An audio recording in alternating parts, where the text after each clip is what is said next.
আসসালামু আলাইকুম। আজকে ঈদের দ্বিতীয় দিন। আর আজকে আমরা ভাবছিলাম কোথায় যাওয়া যায়।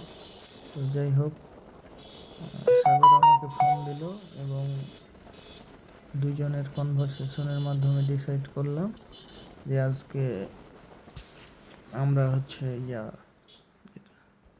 বাবুইড্যাং যাব। দেন রওনা হলাম।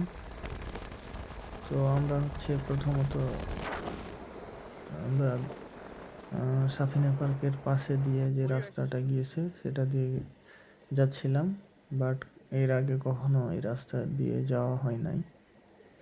তারপর যাই হোক, মানুষকে জিজ্ঞাসা করতে করতে গ্রামের মধ্যে দিয়ে আস্তে আস্তে সেই বাবুডাঙ্গি পৌঁছে গেলাম। এবং দেখতে পাচ্ছেন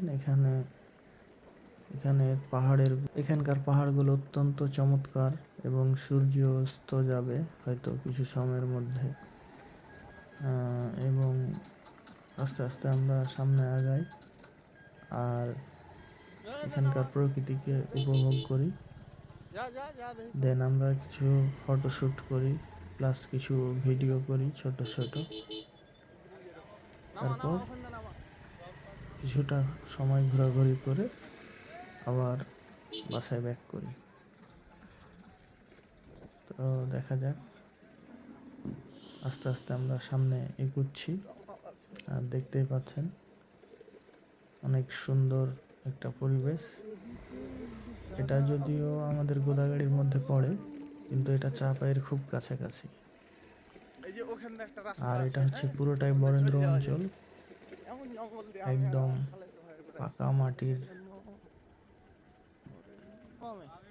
ছোট ছোট খাল এবং ছোট ছোট পাহাড়ের মতো আছে।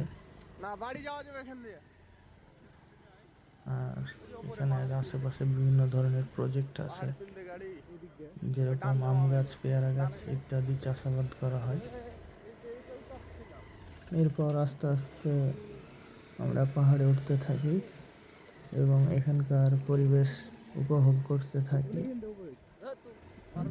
যেটা আসলে মুখে বলে বোঝানো যাবে না। এসব প্রকৃতিতে গিয়েই সেটা উপভোগ করতে হবে। এখানে আপনি একটা অন্য ধরনের ফ্লেভার পাবেন।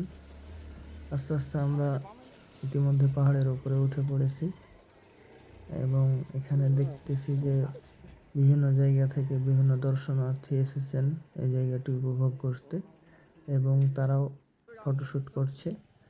ইতিমধ্যে আমি একটি মোটরসাইকেল নিয়ে ছোট্ট ছোট্ট ভিডিও করার চেষ্টা করছি।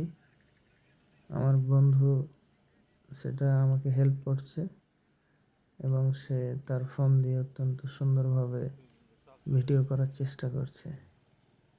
দেখা যাক সেটা কেমন হয়। ধন্যবাদ সবাইকে। ভালো থাকবেন, ভালোভাবে ঈদের দিনগুলো সুন্দরভাবে কাটাবেন। আসসালামু আলাইকুম।